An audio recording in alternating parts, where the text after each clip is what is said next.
ke mně, pojď.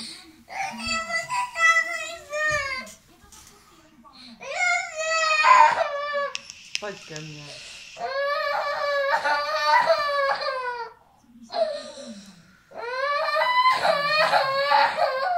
Co dělá? Pustím.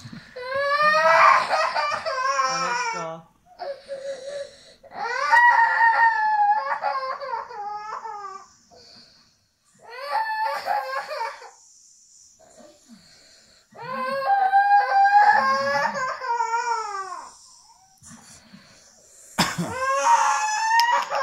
Bude tě bolet ještě víc v krku.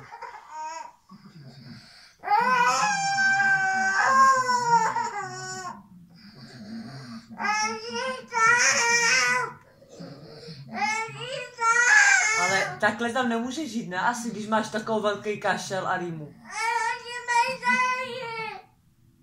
Ale nemají takhle. A co máš, to nemůže mít.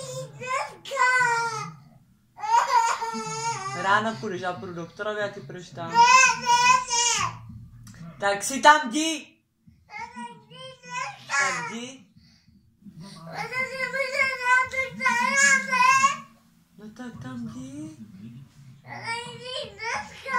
No jdi na 5 minut a zpátky. No, tak vidíš, a když půjdeš zítra, tak tam můžeš být celý den.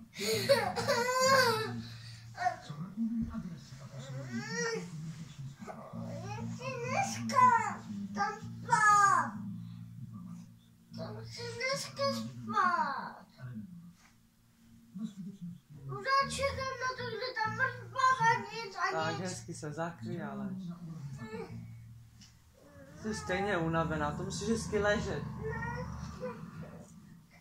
Já mám ráda dění. Nemám ráda. No, teď tě strejda natáče a ukáže jim to všem. Pošlu na Slovensko. Vaštanovi. Jak je Anetka nemocná a zlobí. Že neumí hezky ležet, aby se vyléčila. Protože se nechci vylečit. No, tak když se nechceš vylečit, tak potom nikam nemůžeš chodit, ale. Ale Určitě koukej, už i já jsem nemocná, o tebe mám kašel, rýmu.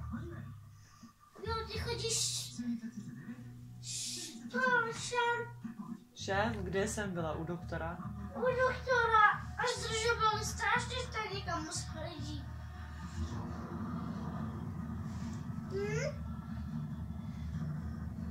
A to myslím doopravdy. Já taky. Ne. Jo, když dneska budeš hezky ležet, tak zítra můžeš jít na celý den pryč. Ne. A teď to řeknu jenom jednou, jo? Seber tu deku. Jenom jednou to řeknu. Vidíš mě, ale Anetko si skáčí na posteli. Hezky to seber. Já být jenom mít kašel, jenom takhle, tak jenom hezky ležím. A nemůžu, či mě to bolí teď taky. A ty máš něco jiného. No právě, mám taky kašel a rýmu. A ještě do toho mě bolí zádička, no.